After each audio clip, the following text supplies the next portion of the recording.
My dearest brothers and sisters, this is Tunia speaking. I love you so very much. From my perspective, it is weird that you have many words that have multiple meanings. To us, this just seems like it would lead to unnecessary confusion, or it would give unnecessary ammunition to those who seek to manipulate others. Why not just have one word that means one thing, and then have another word that means another thing? A large amount of confusion and dysfunctional policy is created because one word has multiple meanings. For example, what is a free market? Well, sometimes a free market is defined as a market that is free from government interference. And sometimes a free market is defined as a market that is efficient and transparent and has healthy competition, and where companies face consequences if they sell dangerous products, or if they pollute to an unacceptable degree, or if they expose their employees to unacceptable levels of risk. In this second definition, there is some level of government oversight, but not an excessive amount of it. But the thing is, in practice, these definitions are often mutually exclusive, at least at your current level of consciousness. If a market is free from government interference, then you will have monopolies, where companies increase the price and decrease the quality of their products, because that maximizes profits. If a market is free from government interference, you will have companies selling dangerous products or poisoning rivers or exposing their employees to unacceptable levels of risk. Therefore, this market will not be efficient. Conversely, if the market is free from monopolies and free from companies being exploitative or destructive, then almost certainly there has to be a level of government involvement to enforce that. At least, there has to be at your current level of consciousness. Fortunately, your level of consciousness is rising quickly. So you have free market, meaning simultaneously market free from government oversight and competitive, efficient market. But those two things are in practice often mutually exclusive, at your current level of consciousness. So you can see how you can have wildly unproductive conversations this way. One person says to have a free market we must have a smaller government, and if they use one definition, they're right. Another person says to have a free market we must have more government oversight to stop businesses from exploiting people in a particular way, and if they use another definition, they're also right. Or it can lead to people completely deregulating an industry, because then it's a free market, and free markets are efficient, right? However, in that one sentence, the term free market is used with two wildly different meanings. Deregulated markets are free markets in a sense, but they're not efficient markets. Free markets are only efficient if they're free in the some level of government oversight sense. Of course, there's also such a thing as too much regulation. Indeed, most countries are currently overregulated.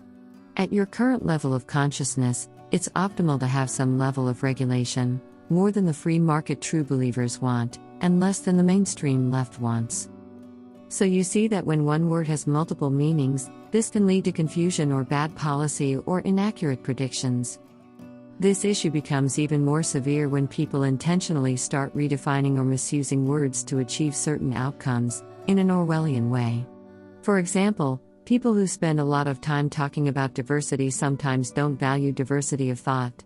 People who spend a lot of time talking about tolerance sometimes don't tolerate those who disagree with them. People who talk a lot about equality are sometimes actively opposed to equality for men or white people in those specific areas where they are disadvantaged. In Germany, there was talk of banning a political party, just about the most undemocratic thing you can do, in order to protect democracy. Similarly, some people on the right call people communists to discredit them, even if it hasn't been established that they actually are communists.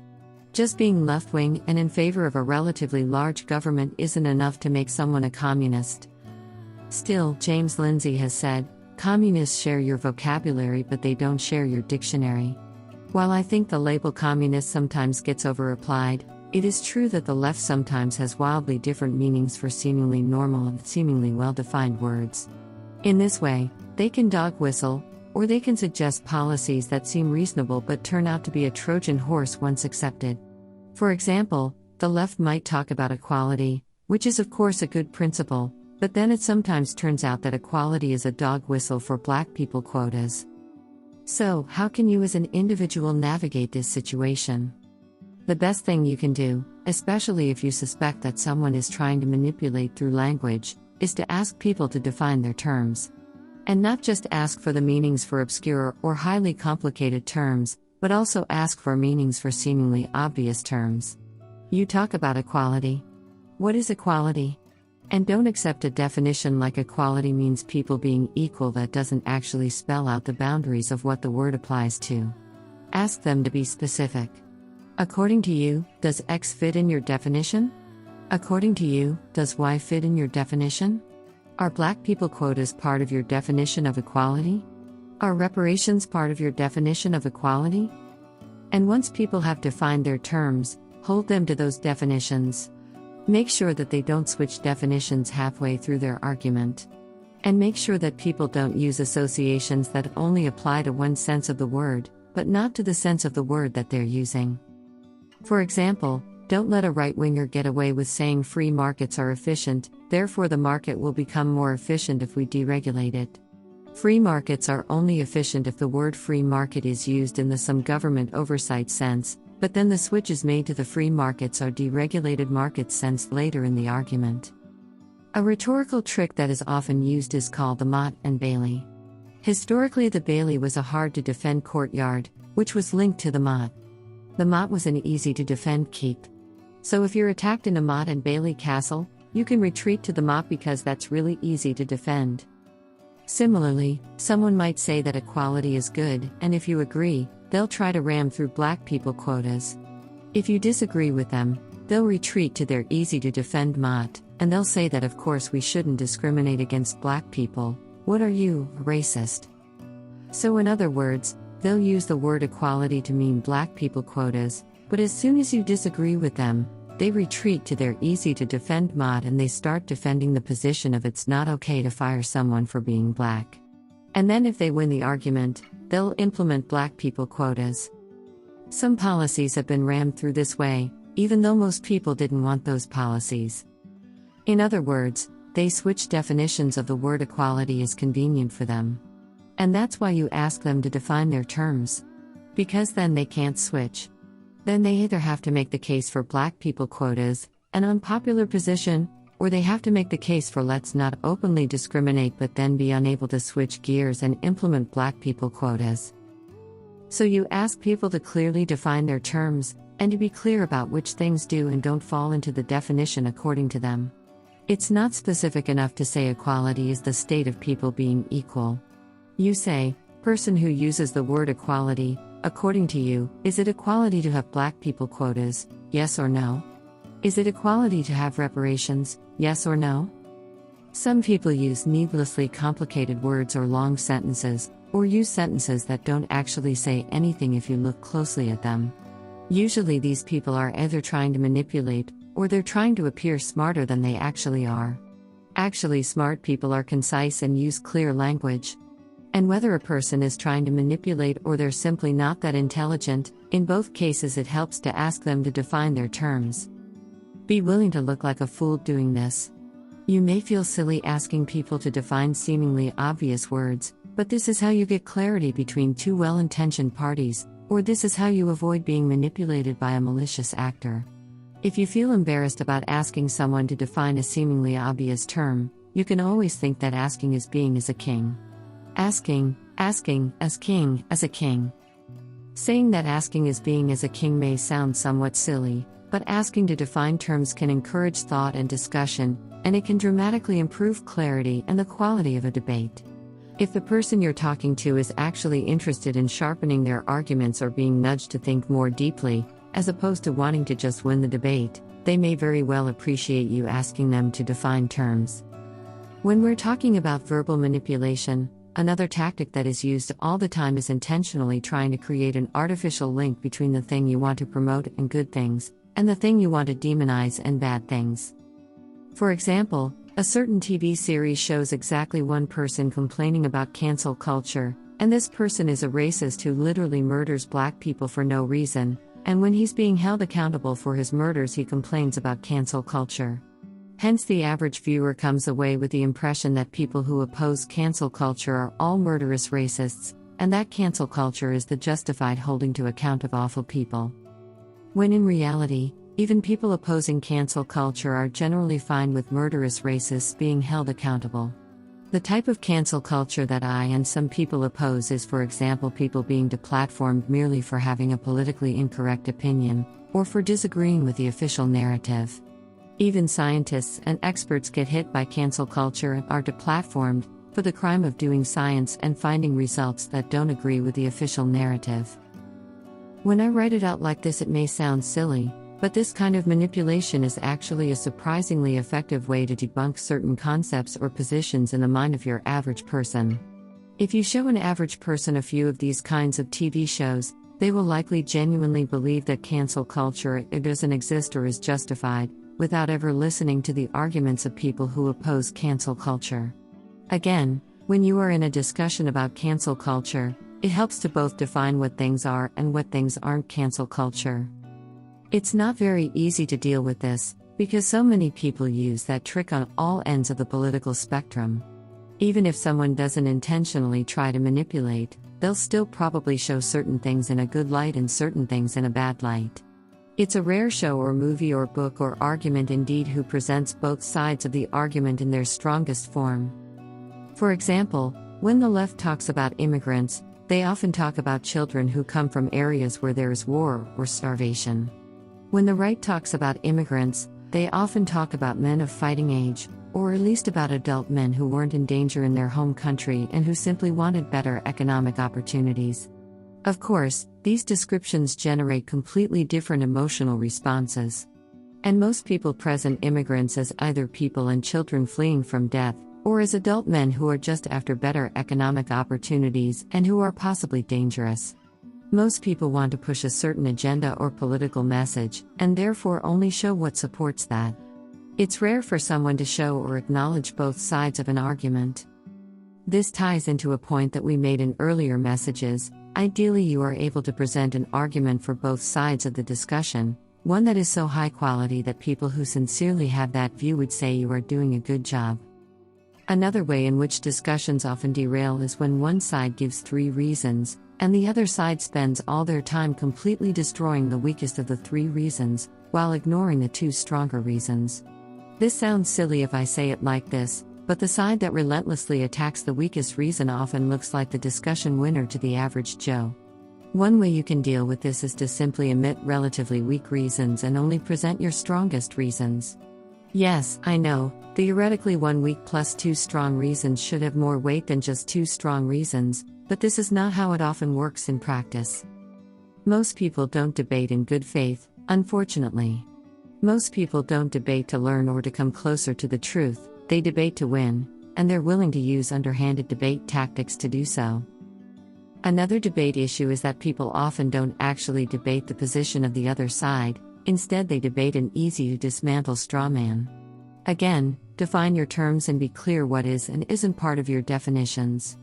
In theory, you should actually be debating not a straw man but a steelman, which is the best version of the other side's argument. So if they say something, you first mentally improve their argument to the strongest version possible, and then you evaluate that steelman version of their argument. This is debating in super good faith, and if you do this, you will make rapid progress towards more truth and nuance. As for how you can improve the quality of your own arguments, you can ask yourself if you would still have the same opinion if the people involved were gender swapped or nationality swapped or political party swapped. If not, you might want to think about what your underlying principles are, and then apply those consistently.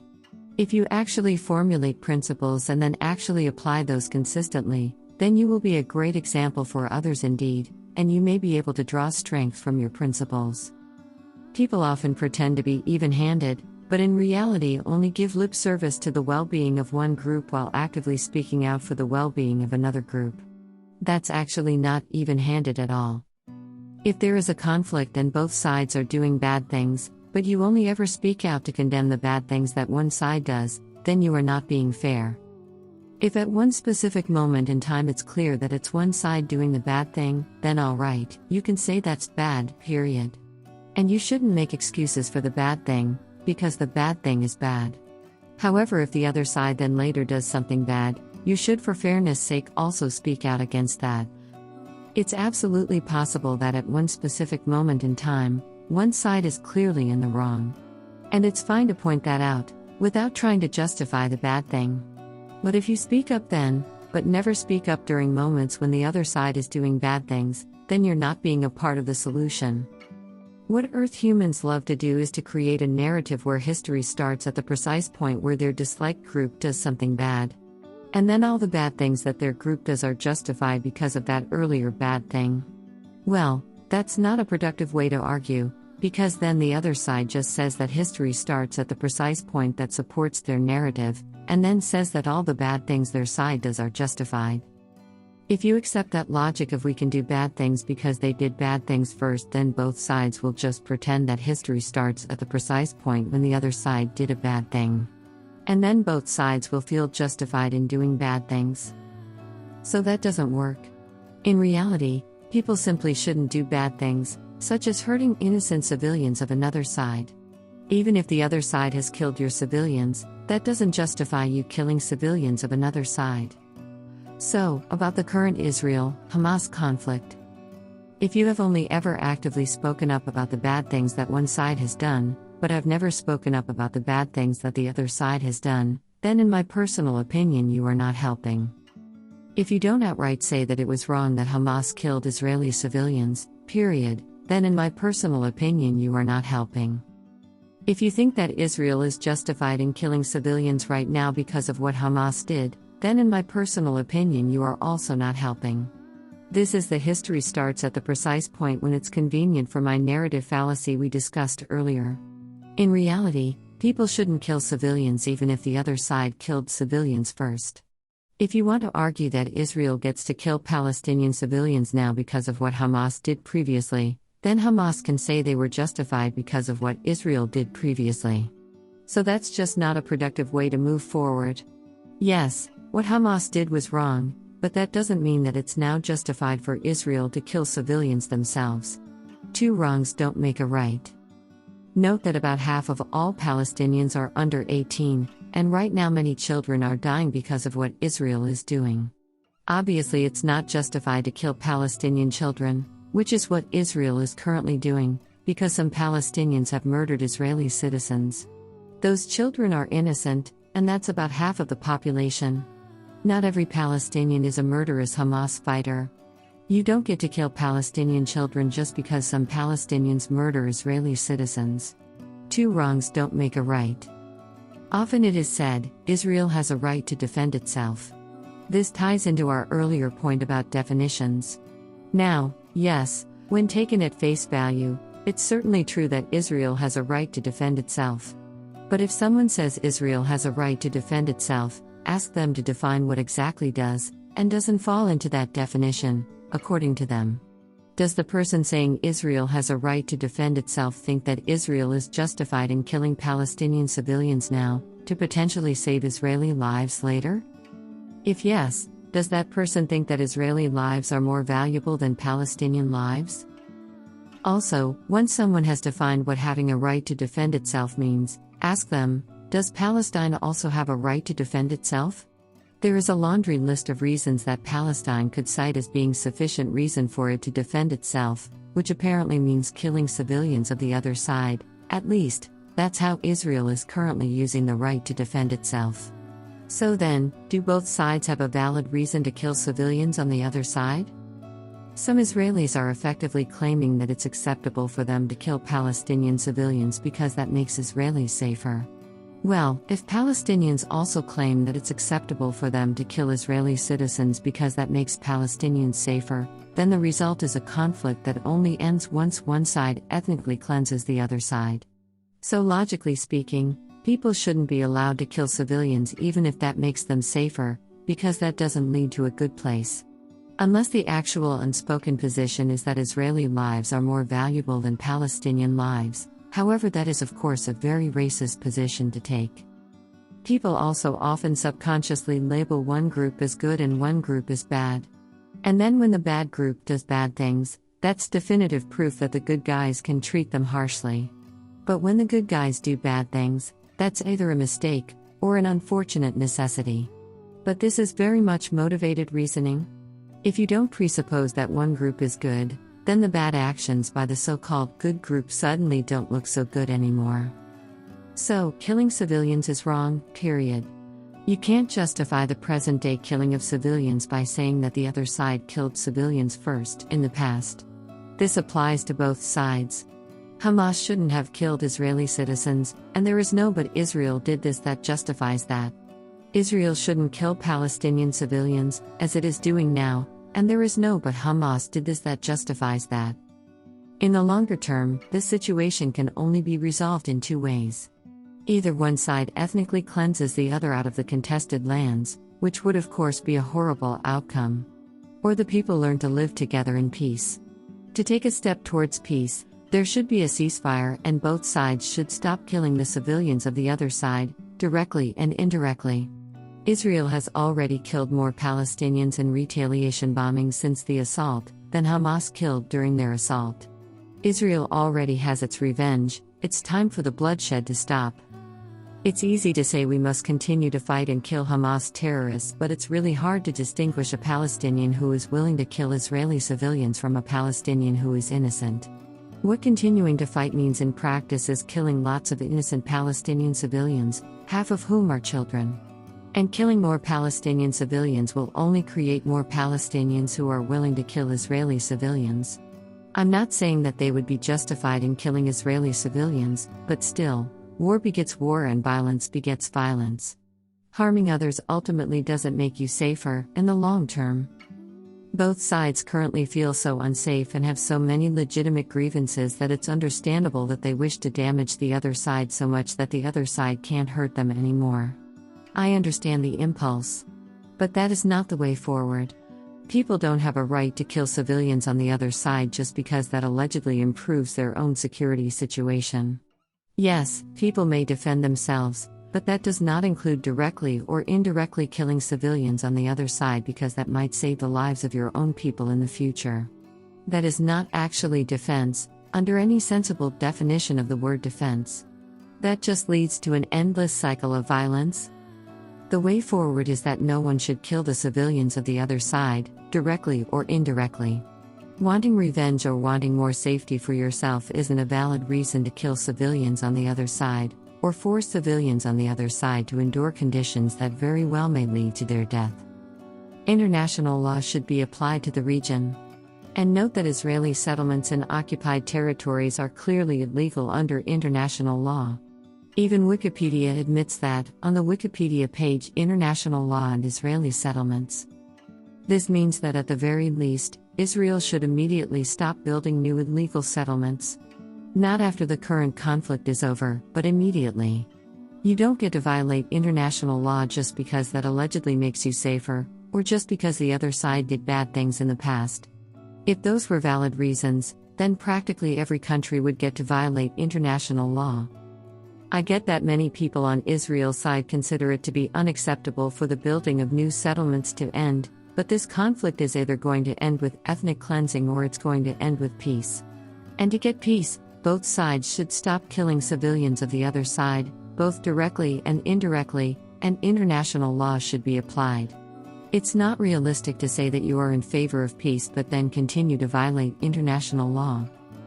Americans and people in other countries could argue that their countries simply should not donate money to countries that violate international law as determined by the UN. This is a very reasonable sounding position that is hard to argue against. And this position also means that their country shouldn't donate money to Israel so long as Israel keeps building new settlements. And it would actually make Israel safer if it stopped building new settlements, because that would go a long way towards diffusing tensions. If Israel announced today that it was no longer building new settlements, then probably peace would be established more quickly, and fewer people, including fewer Israelis, would die. It's easy to say that of course Israel should be fully supported right now, but in the current context, that would mean lots of bloodshed, which would make Israel less safe in the long run. Sometimes, being a true friend means saying, "No, this path you're currently on isn't a good idea, and I'm not going to enable you." We think it's productive to ask yourselves, do you want the conflict in this region to be resolved through peace or through ethnic cleansing? If you want this conflict to be resolved through peace, then the path forward isn't enabling one side as it is killing civilians of the other side, as Israel is currently doing. And again, Israel, since the Hamas assault has already killed more people than Hamas did during recent assault. If you want this conflict to be resolved through peace, then the path forward is a ceasefire and having the international community push both sides to follow international law. While those things wouldn't immediately solve all the underlying problems, they would be good first steps on a path that would actually make both Palestine and Israel safer in the medium term. Very many people right now are in my thoughts. I've been looking at the situation and it's awful. We're currently taking steps behind the scenes to nudge both sides towards peace. As for myself, I will continue sending my loving energy to the region. I love you so very much. Tunia.